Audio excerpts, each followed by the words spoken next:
Você talvez não goste dela, né? Alguns gostam, alguns não gostam, e eu não estou aqui para falar de política de forma alguma. Mas uma das coisas que a gente tem feito hoje em neuromarketing é mensurar a atividade cerebral de eleitores, quando eles veem imagens de políticos, quando eles veem imagens, enfim, de figuras públicas e por aí vai. Quando eles assistem a publicidade eleitoral. E o que acontece, isso se faz muito no laboratório da Fundação Getúlio Vargas, e o que acontece é que recentemente a AGV divulgou que as mulheres, elas tendem a ter uma reação positiva emocional quando elas veem a imagem da Dilma. Tá? E é interessante você perceber que hoje, a gente está chegando aí nas eleições, né, aquilo que você vai ver por aí, provavelmente passou por pesquisa, que identificou se a atividade cerebral ia ser positiva, se ia ser negativa, para aquela imagem, para aquela foto, para aquela publicidade, para aquela música, para aquele jingle e por aí vai. Isso está acontecendo hoje no Brasil já. Uma coisa que já há década já acontece nos Estados Unidos, mas a gente tem isso hoje no Brasil. Dilma tem um valor emocional positivo e não é à toa que a aprovação ela é considerável desse governo. O engajamento que o eleitor tem com ela é um engajamento emocional. Coca-Cola e Pepsi definitivamente são um exemplo bastante curioso de, digamos assim, uma briga entre duas grandes marcas. As pessoas têm uma ilusão de que Pepsi é líder, tá? Não é. Eu não sei, às vezes as pessoas me falam, mas não é. Coca-Cola é líder, certo? E Coca-Cola e Pepsi brigam há muito tempo. Você deve lembrar que nos anos 90 a Pepsi lançou um negócio chamado Desafio Pepsi, em que eles basicamente faziam um teste cego. Você bebe e você não sabe se está tomando Pepsi ou Coca-Cola. E o que acontece é que no teste cego, mais da metade das pessoas prefere Pepsi. Certo? Isso é uma coisa que já vem sendo replicada há muito tempo. No entanto, quando você abre e a pessoa vê, a pessoa prefere Coca-Cola. E aí a gente está falando de 75% a 80% de preferência por Coca-Cola. Recentemente a gente adicionou a isso metodologia neurocientífica. E a gente mensurou a atividade cerebral do cara enquanto ele bebe Coca-Cola, enquanto ele bebe Pepsi. Quando você faz isso sem mostrar para o cara que ele está bebendo Coca-Cola e Pepsi, a região responsável por sabor do teu cérebro, ela se ativa mais com a Pepsi. Então o teu cérebro considera a Pepsi mais saborosa e é por isso que mais da metade das pessoas prefere Pepsi em um teste cego. Mas o curioso é o fato de que quando você abre e a pessoa vê que está tomando Pepsi e que está tomando Coca-Cola, a atividade cerebral dela muda. Tá certo? Você tem um envolvimento tanto das regiões de emoção quanto das regiões de racionalidade. Como se fosse uma briga entre a tua razão e a tua emoção. Tua racionalidade meio que te dizendo, peraí, tá mais gostoso, mas não é Coca-Cola, né? E as tuas emoções dizendo, pô, é Coca-Cola, então deve ser melhor. Uma briga, de fato, você vê isso numa ressonância magnética funcional. E o que acontece? Quem que ganha quando essa briga acontece? As tuas emoções. Porque a maioria das pessoas prefere Coca-Cola quando vê que está tomando Coca-Cola e Pepsi. Porque Coca-Cola não é simplesmente um líquido, não é simplesmente uma bebida doce. Coca-Cola é uma experiência emocional que é construída há quase centenas, se eu não me engano, de anos já. Você está falando de um caminhão cheio de luzes no Natal, você está falando de um urso polar, você está falando do Papai Noel. Eu não sei se você sabia, mas até os anos 50 o Papai Noel se vestia de verde. Tá? A Coca-Cola fez com que ele usasse a roupa que ele usa hoje, vermelha e branca. Você tem o Papai Noel, você tem, enfim, toda essa construção de marca que ela é emocional. E é interessante você perceber que essa construção emocional de marca, ela é radicalmente baseada em influências que elas são inconscientes.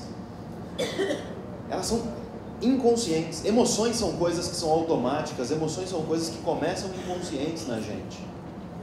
E essas influências inconscientes, elas vão em diversos aspectos da nossa vida. Uma recente pesquisa de neuromarketing, ela analisou qual é a influência de propaganda antitabagista sobre o cérebro do fumante. O que ela fez? Ela pegou um monte de fumante e deixou ele sem fumar durante 4 horas, certo? 4 horas sem fumar, você já sente uma certa abstinência. Depois perguntou para esses caras, você acha que propaganda antitabagista diminui tua vontade de fumar? E a maioria das pessoas diz que sim. Especialmente essas propagandas que a gente tem hoje no Brasil, atrás do maço de cigarro, que são fotos que são tanto quanto viscerais, digamos assim, né? E aí botaram esse cara dentro de uma ressonância magnética e mapearam o cérebro dele enquanto ele assistia advertências antitabagistas, tá? E o que aconteceu foi uma acentuada atividade nessa regiãozinha que está destacada no teu cérebro. Essa região é chamada de núcleo accumbens. O núcleo accumbens, ele faz algumas coisas importantes, mas a principal delas é prazer, certo? Um fumante, quando ele assiste a uma propaganda antitabagista, ele tem uma atividade acentuada na região de prazer do cérebro dele. Ou seja, aumenta a vontade dele de fumar, certo? É absolutamente na contramão daquilo que talvez você imaginasse. Por quê? Porque só o fato de ele ver algo associado a cigarro, na cabeça dele faz uma associação com o prazer e ele sente parte desse prazer só de olhar. Isso acontece com diversas coisas, isso acontece com marcas, isso acontece com produtos. Associações inconscientes estão o tempo inteiro na tua cabeça. Você olha para esse carro e na hora você vai, que bonitinho, né? Ele tem é bonitinho, né? As mulheres tendem a achar mais, mas não dá para você negar, ele é bonitinho, né? Simpático, né? Tem algo de simpático nesse carro. Quando você está olhando esse carro, a região do teu cérebro que está sendo ativada é essa aqui, tá? Fica embaixo dos teus lobos temporais e é chamada de giro fusiforme. O giro fusiforme ele é responsável por processamento visual e ele tem um pedacinho dele que é responsável por rosto. Quando você olha isso daqui, você não vê potência de motor, você não vê, enfim, espaço interno, você não vê autonomia. Quando você olha isso aqui, você vê um rosto. É isso que você está vendo. E é um rosto, eu não sei se você percebeu, é um rosto que ele é um rosto de criança. Formato arredondado, olhos grandes e por aí vai. Quando você olha o Mini Cooper, portanto, você não está vendo atributos funcionais, você está vendo uma espécie de Pikachu automobilístico. Que faz com que você tenha uma relação emocional gigante. E, gente, comprar carro, talvez que você ache que é uma compra que ela tem um desembolso maior, é uma compra racional, jamais. Comprar carro, ele é uma associação completamente emocional. O cheiro de carro novo, por exemplo, a Rolls-Royce, eles criaram uma fragrância especial para o carro. Não existe cheiro igual ao cheiro de Rolls-Royce. A Chrysler, e não é só a Chrysler, várias outras, eles têm um departamento de som, tá? Sabe, já bateu a porta de um carro 1000 e comparou com o barulho que faz quando você bate a porta de um carro de 100 mil? Porque quando você bate a porta de um Celta, plá, faz aquele barulhão. Agora, quando você bate a porta de um carro mais clonk, né? Isso tudo é planejado para quê? Para que você tenha uma experiência sensorial que ela seja associada com as suas emoções, que isso faça sentido emocionalmente. Existe uma construção, uma preocupação para uma construção emocional de marca. E o curioso disso é que, talvez esteja o pessoal da Osclen aqui, não sei, tá? Eu fiz recentemente, por curiosidade, eu sabia que ia dar essa palestra aqui, então eu fiz um teste, né? Eu dou aula na SPM, eu dou aula na graduação. E quando você entra na graduação da SPM, você percebe uma coisa muito curiosa, né? Eles usam Abercrombie muito. Eu já cheguei a contar 50% deles usando a parte de cima, calça eu não sei, mas a parte de cima da roupa, tá? Em uma sala de 50 alunos. E eles usam muito Osclen, uma marca que está sendo muito utilizada hoje. Então eu mostrei isso daqui para eles. E eu perguntei assim, quando você olha isso aqui, que marca vem na tua cabeça? Sabe o que é o sujeito não pestanejar? Na hora, Osclen, né? Isso aqui é uma coisa que dá uma certa identidade, é uma coisa besta, mas dá uma certa identidade e faz com que você associe emocionalmente atributos de um produto. O barulho da Harley Davidson é um exemplo. Eu não sei se você sabe, mas a Harley, ela patenteou a tecnologia que faz o escapamento. Não existe som de escapamento de moto igual ao de Harley. Não existe. A Kellogg's, dos sucrilhos e dos cereais, eles contrataram uma empresa de engenharia de som, para que quando você mastigue, o som que faz dentro da tua boca não seja igual ao de nenhum outro produto. Então, quando você... Eu não sei se você já comeu um cereal Kellogg's e comparou com outros, né? Tem uma sensação diferente. O barulho, os caras se preocuparam com o barulho. Eu quero que você perceba que para construir uma marca, para construir um produto, para construir um serviço de fato que apele às emoções do teu consumidor, você tem que tentar ao máximo fazer com que isso seja uma coisa integrada e que a experiência seja sensorialmente integrada para que o cérebro dele, em qualquer momento de contato que ele tiver com esse produto, o cérebro dele tenha essa ativação emocional. Seja quando você vê um pedacinho do produto, aquilo já faz uma referência no teu cérebro. Coisa de 100 anos atrás, uma marca chegou para um artesão que fazia garrafas e disse a ele que queria que ele fizesse uma garrafa única. Única. Que se você colocasse uma pessoa no escuro e ela pegasse a garrafa, ela soubesse do que é. Se você quebrasse essa garrafa no chão e pegasse um pedaço, só pelo pedaço você sabe que garrafa é. E esse artesão fez a garrafa, e essa garrafa você vai à padaria hoje e ela está lá, que é a garrafa de Coca-Cola. Ele fez baseado na fruta do cacau, tá? A garrafinha de Coca-Cola que você tem hoje na padaria quando você vai tomar, ela foi construída coisa de 100 anos atrás, e ela foi construída com essa ideia. A ideia de que quando você destrói essa garrafa com um pedacinho dela, você já consegue identificar que marca que é. E não é à toa que Coca-Cola é top of mind, não é à toa que Coca-Cola é o que é hoje em dia no mundo. Quando você constrói uma marca, quando você constrói um produto, um serviço de fato único, de fato, digamos assim, que apele às emoções do teu consumidor, você utiliza atributos que façam com que o cérebro dele faça engajamento emocional o tempo inteiro. Para pegar a própria Abercrombie, você deve saber do cheiro dela, né? A fragrância da Abercrombie, obviamente, foi uma coisa que construída especificamente para ela, e hoje em dia é uma das fragrâncias onde o consumidor mais identifica, de fato, qual é o produto. Baita de uma identidade sensorial baseada em um cheiro. Você tem, então, uma série de exemplos aí de engajamento emocional a partir de estímulo que é inconsciente. Não é que o consumidor chega, cheira e fala, acho que vou comprar. É uma coisa que automaticamente acontece no cérebro dele. E essas influências inconscientes, elas não acontecem somente com cheiro, com visual, com toque. Elas acontecem inclusive com pessoas, certo?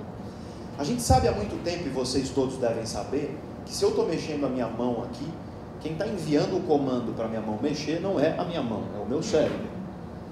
O meu cérebro, ele envia a minha mão um comando que diz para ela se mexer, certo? Isso já se sabe há muito tempo, porque afinal de contas, se eu der uma pancada muito forte na tua cabeça, né, na região que coordena movimento, a tua mão paralisa. Se eu cortar o nervo que leva do teu cérebro até a tua mão paralisa. Agora, o que a gente descobriu, e faz menos de 20 anos isso, é que a mesma região do meu cérebro que se ativa quando eu mexo a minha mão, ela se ativa quando eu vejo você mexer a tua. Quando eu vejo outra pessoa mexer a dela. Tá? A gente chamou isso de neurônios espelho, porque eles literalmente estão espelhando o que outras pessoas estão fazendo. Tá? E é curioso, porque você talvez tenha uma pergunta. Se é a mesma região, por que quando eu olho você, eu não me mexo? Você é bizarro, você andaria pela rua igual um louco, né? Porque quando eu olho você mexer a tua mão, a atividade cerebral não é intensa o suficiente para me movimentar, certo? Agora, existem coisas que só de olhar uma outra pessoa fazer, você faz. E o bocejo é evidentemente o maior exemplo. Aliás, só de falar bocejo, você já ficou com vontade de bocejar, né? Não é só bocejo. Geralmente coisas que envolvem o rosto, isso acontece. Eu não sei se você já parou para olhar duas mulheres se maquiando uma na frente da outra. É hilário. É porque uma está passando batom e a outra fica assim, ó.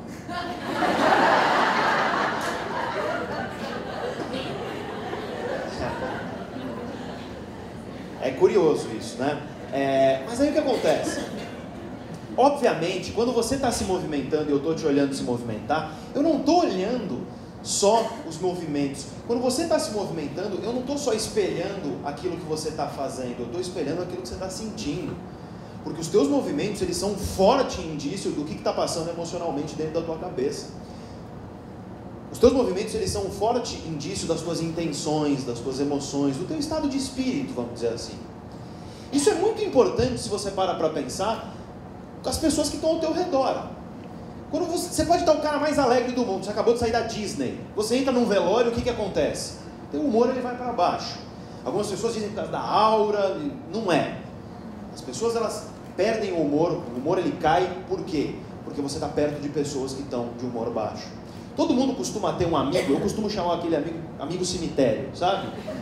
Aquele cara que você sai com ele e só fala de desgraça, só fala de coisa ruim. Quando você sai com um cara desse, o que acontece com o teu humor? Vai embora. Do mesmo jeito, quando você sai com pessoas alegres, quando você está no meio de pessoas para cima, o teu humor ele também fica para cima. Isso é crucial para você entender o comportamento do consumidor. Porque o consumidor ele está sempre lidando com gente. O consumidor ele está sempre lidando, seja com lojista, seja com atendente, não importa. Se o teu consumidor ele entra no teu ponto de venda e existe um atendente lá que está com cara de cemitério, o que vai acontecer com a vontade dele de comprar? Vai embora.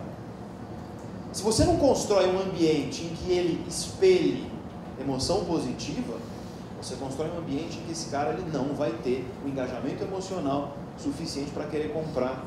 E hoje em dia, vocês sabem melhor do que ninguém, que o consumidor entrou num lugar, não gostou muito, ele vira e vai embora.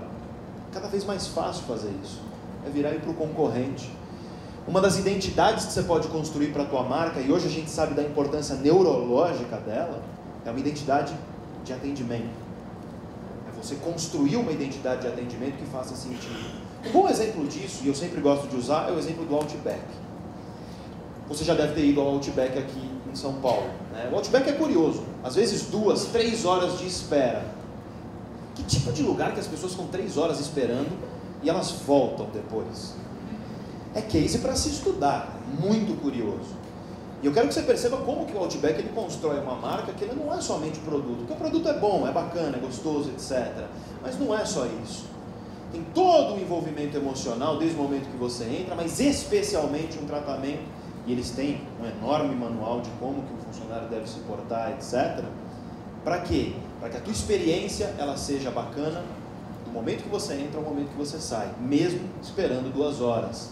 Construam então, vocês que trabalham com marcas, vocês que trabalham com moda, construam, faça questão de construir uma experiência social bacana no teu ponto de venda. Mas não é só social, uma experiência sensorial bacana. Consiga fazer com que o sujeito venda um pedacinho da tua marca, ele já faça uma associação emocional para que ele sinta o que ele sente quando ele está com a marca como um todo. Você entra numa loja, você sente um cheiro e você associa esse cheiro no teu cérebro ao prazer da compra. A gente sabe hoje, comprar dá prazer. Você entra na loja, você toca, você associa o toque ao prazer da compra. Tenta construir uma marca que, quando o cara estiver no metrô, quando ele estiver no trânsito, quando ele estiver em qualquer lugar da vida dele, que ele vê um pedacinho da tua marca, o cérebro dele já faça uma associação e ele lembre dela. Porque marca forte, de fato, é marca que consegue isso. Pegue, por exemplo, a Apple. Pega, por exemplo, um iPhone ou um iPad, que hoje representam coisa de 75% da receita desses caras. É um produto absolutamente identitário. Se você é usuário de iPhone, você ouve o barulhinho da tecla, você sabe que o cara atrás de você está com um iPhone. Se você ouve o toque, você sabe que é um iPhone. É um produto que você mexe nele tocando. É um produto visualmente, esteticamente bonito, bacana. Steve Jobs ele disse que a intenção é que o produto dele seja, desde que ele é concebido, tá? Desde que ele é concebido, desde a engenharia dele, ele seja um produto estético, um produto bonito. E você percebe isso desde que você abre a caixa de um produto Apple. Você guarda a caixa, provavelmente vocês que devem ter guardado, né? Porque a caixa é bonita. Eu quero que você perceba então que constrói-se uma experiência de marca que ela não é simplesmente um ou outro elemento, e o errado é isso. O errado é você fazer perfumaria, é você achar que não, vou pegar aqui e vou colocar uma fragrância, vou pegar aqui não. Constrói uma coisa que seja holística, constrói uma coisa que seja integrada, porque se você fizer isso, você vai conseguir atingir muito mais do que simplesmente a tomada de decisão funcional e racional do teu consumidor. Você vai conseguir atingir esse enorme inconsciente, que é de fato o que faz com que as muitas marcas aqui que estão de valor existam e persistam aí no mercado. Bom, nossa fala hoje foi rápida, eu deixo para você o meu contato, eu agradeço muito o carinho de vocês e obrigado também ao Ferreirinha pelo convite. Valeu.